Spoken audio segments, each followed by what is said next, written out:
আসসালামু আলাইকুম। আপনারা যারা বিসিএস পরীক্ষার্থী, বিসিএস প্রত্যাশী এবং কম সময়ে পড়ে বিসিএসে উত্তীর্ণ হতে চাচ্ছেন, আমার ভিডিওগুলো শুধুই তাদের জন্য। আমার আজকের আলোচনার বিষয় বাংলা সাহিত্যের মধ্যযুগ। বাংলা সাহিত্যের মধ্যযুগ থেকে আজকে আমি যতটুকু আলোচনা করব, এই আলোচনা থেকে আপনি বিসিএস প্রিলিমিনারি পরীক্ষায় অন্তত দুটো প্রশ্ন হলেও পাবেন, সে নিশ্চয়তা আমি দিচ্ছি। সময় নষ্ট না করে আলোচনায় আসি।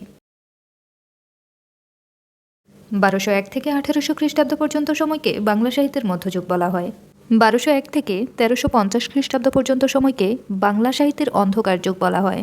এই সময়কালকে বাংলা সাহিত্যের অন্ধকার যুগ বলা হলেও এই সময়েরও কিছু সাহিত্য নিদর্শন পাওয়া যায়। তার মধ্যে উল্লেখযোগ্য হল শূন্যপুরাণ, শেখ শুভদয়া।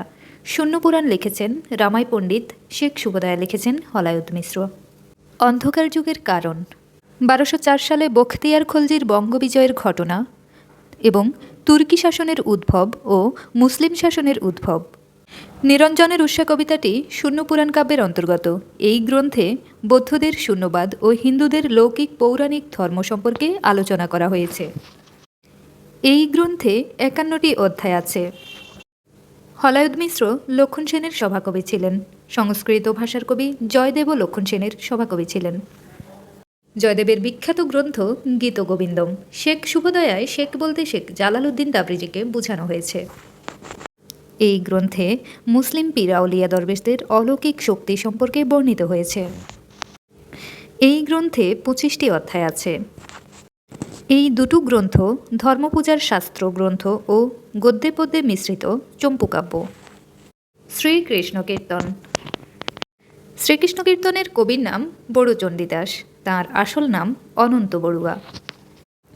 1909 সালে বসন্ত রঞ্জন রায় বিদ্যোৎবল্লভ পশ্চিমবঙ্গের বাঁকুড়া জেলার কাঁকিল্লা গ্রামের গৃহস্থ দেবেন্দ্রনাথ মুখোপাধ্যায়ের গোয়ালঘর থেকে শ্রীকৃষ্ণ কীর্তন কাব্যটি উদ্ধার করেন। 1916 সালে বঙ্গীয় সাহিত্য পরিষদ থেকে বসন্ত রঞ্জনের সম্পাদনায় শ্রীকৃষ্ণ কীর্তন নামে প্রকাশিত হয়। শ্রীকৃষ্ণ কীর্তনের পূর্ব নাম শ্রীকৃষ্ণ সন্দর্ভ। মূল পুঁথিতে শ্রীকৃষ্ণ কীর্তনের পূর্ব নাম ছিল শ্রীকৃষ্ণ সন্দর্ভ। বড়ু চণ্ডীদাস শ্রীকৃষ্ণ কীর্তনের নাম দিয়েছিলেন শ্রীকৃষ্ণ সন্দর্ভ। সন্দর্ভ শব্দের অর্থ রচনা। শ্রীকৃষ্ণ কীর্তনের আনুমানিক রচনাকাল 14 শতাব্দীর শেষার্ধে কিংবা 15 শতাব্দীতে। বাংলা সাহিত্যের দ্বিতীয় নিদর্শন, মধ্যযুগের আদি নিদর্শন শ্রীকৃষ্ণ কীর্তন। সুতরাং মধ্যযুগের আদি কবি বড়ু চণ্ডীদাস। বাংলা সাহিত্যের প্রথম একক কবির রচিত গ্রন্থ শ্রীকৃষ্ণ কীর্তন। সর্বজন স্বীকৃত খাঁটি বাংলা ভাষায় রচিত প্রথম গ্রন্থ শ্রীকৃষ্ণ কীর্তন। এই কাব্যে 13টি খণ্ড ও 418টি পদ আছে। শ্রীকৃষ্ণ কীর্তনের আলোচ্য বিষয় রাধা কৃষ্ণের প্রেমলীলা। শ্রীকৃষ্ণ কীর্তন কাব্যে বৈষ্ণব তত্ত্বের এক গূঢ় অন্তর্নিহিত রহস্য কথা রূপকের মাধ্যমে ব্যক্ত হয়েছে। এখানে রাধা কৃষ্ণের প্রেমের মাধ্যমে স্রষ্টার সাথে সৃষ্টির প্রেম বা পরমাত্মার সাথে জীবাত্মার প্রেমকে বোঝানো হয়েছে। রাধা হচ্ছে সৃষ্টি বা জীবাত্মার প্রতীক, কৃষ্ণ হচ্ছে স্রষ্টা বা পরমাত্মার প্রতীক। এই কাব্যের চরিত্র রাধা, কৃষ্ণ ও বড়াই। বড়াই হচ্ছে রাধা কৃষ্ণের প্রেমের দূত বা অনুঘটক। রাধার বাবা সাগর, মা পদ্মা আর স্বামী আইহন ঘোষ। কৃষ্ণের বাবা বাসুদেব, মা দেবকী। গঠন রীতিতে শ্রীকৃষ্ণ কীর্তন একটি নাট গীতি। আকৃতিগত দিক থেকে এটি একটি কাহিনী কাব্য। এ কাব্যের রস শৃঙ্গার রস। মঙ্গল কাব্য। কাব্যের নাম মনসামঙ্গল। আদিকবি কানাহরি দত্ত, শ্রেষ্ঠ কবি বিজয় গুপ্ত। কাব্যের নাম চণ্ডীমঙ্গল। আদিকবি মানিক দত্ত, শ্রেষ্ঠ কবি কবি কঙ্কন মুকুন্দরাম চক্রবর্তী। কাব্যের নাম ধর্মমঙ্গল। আদিকবি ময়ূর ভট্ট, শ্রেষ্ঠ কবি ঘনরাম চক্রবর্তী। কাব্যের নাম কালিকা মঙ্গল। আদিকবি কবি কঙ্ক, শ্রেষ্ঠ কবি ভারতচন্দ্র রায়গুণাকর। কাব্যের নাম অন্নদামঙ্গল। আদিকবি ভারতচন্দ্র রায়গুণাকর, শ্রেষ্ঠ কবি ভারতচন্দ্র রায়গুণাকর। মঙ্গলকাব্য দুই প্রকার, লৌকিক মঙ্গলকাব্য ও পৌরাণিক মঙ্গলকাব্য। মঙ্গলকাব্যের প্রধান শাখা তিনটি: মনসামঙ্গল, চণ্ডীমঙ্গল, অন্নদামঙ্গল। প্রতিটি মঙ্গলকাব্যের 5টি খণ্ড থাকে: বন্দনা, আত্মপরিচয়, দেবখণ্ড, মর্তখণ্ড ও শ্রুতিফল। মনসা মঙ্গল বাঙালির সামাজিক প্রেক্ষাপটে সবচেয়ে গুরুত্বপূর্ণ মঙ্গল কাব্য এটি। এ কাব্যের চরিত্র চাঁদ সওদাগর, বেহুলা, লক্ষিন্দর, সনকা, নেতাই ধোপা। মধ্যযুগের বাঙালি নারীর প্রতিনিধি বলা হয় বেহুলাকে। মধ্যযুগের সবচেয়ে প্রতিবাদী চরিত্র চাঁদ সওদাগর। মনসা দেবীর অন্য নাম পদ্মা ও কেতকা। মনসামঙ্গলের শ্রেষ্ঠ কবি বিজয়গুপ্তের কাব্যের নাম পদ্মপুরাণ। বিপ্রদাস পিপিলাইয়ের মনসামঙ্গল কাব্যের নাম মনসা বিজয়। নারায়ণ দেবের মনসামঙ্গল কাব্যের নাম পদ্মপুরাণ। চণ্ডীমঙ্গল চণ্ডীমঙ্গল কাব্যের দুটি কাহিনী রয়েছে, কালকেতু ফুল্লরা উপাখ্যান ও ধনপতি সওদাগরের কাহিনী। চণ্ডীমঙ্গলের সবচেয়ে জনপ্রিয় কাহিনী কালকেতু ফুল্লরা উপাখ্যান। এই কাব্যের চরিত্রগুলো হলো কালকেতু, ফুল্লরা ও ভাড়ুদত্ত। মধ্যযুগের সবচেয়ে বড় খল চরিত্র ভাড়ুদত্ত। এ কাব্যে উপন্যাসের লক্ষণ রয়েছে। এই কাব্যে ফুল্লরার 12 মাসির বর্ণনা রয়েছে। মুকুন্দরাম চক্রবর্তী মেদিনীপুর জেলার আওড়া গ্রামের ব্রাহ্মণ জমিদার বাঁকুড়া রায়ের পুত্র রঘুনাথ রায়ের গৃহশিক্ষক ছিলেন। বাঁকুড়া রায়ের মৃত্যুর পর রঘুনাথ রায় জমিদার হলে মুকুন্দরামকে সভাকবি হিসেবে নিয়োগ দেন এবং কবি কঙ্কন উপাধি দেন।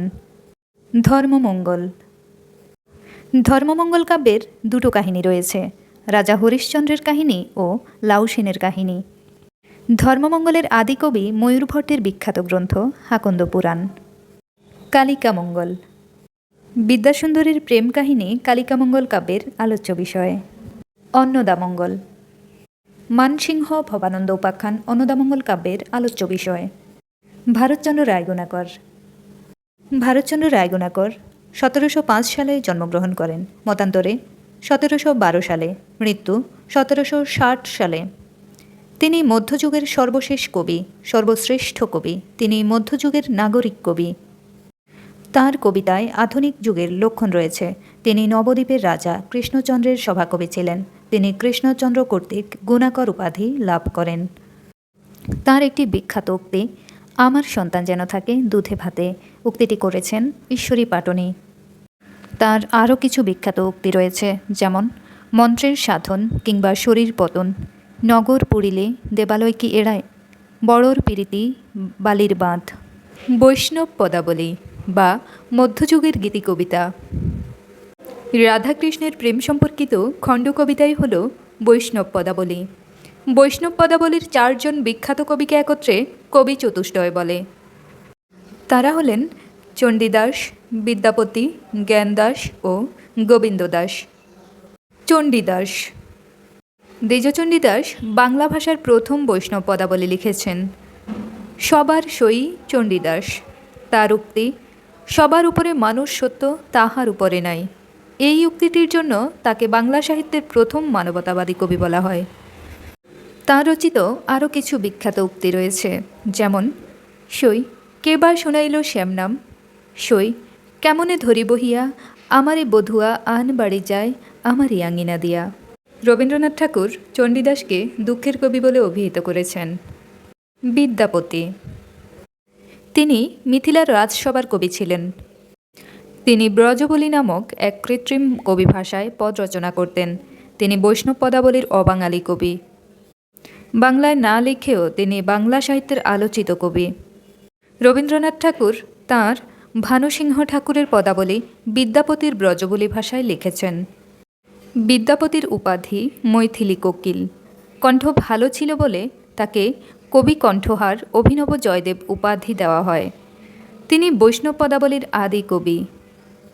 তাঁর একটি বিখ্যাত উক্তি রয়েছে, এ ভরা বাদর মাহ ভাদর শূন্য মন্দির মোর। জ্ঞানদাস জ্ঞানদাস চণ্ডীদাসের ভাবশিষ্য ছিলেন। গোবিন্দ দাস তিনি বিদ্যাপতির ভাবশিষ্য ছিলেন। তাঁর একটি বিখ্যাত উক্তি ঢলো ঢলো কাঁচা অঙ্গে লাবণী অবনী বহিয়া যায়। ধৈর্য ধরে এতক্ষণ আমাকে শোনার জন্য ধন্যবাদ। ভিডিও ভালো লাগলে সামাজিক কাজে নিজেকে নিয়োজিত করুন।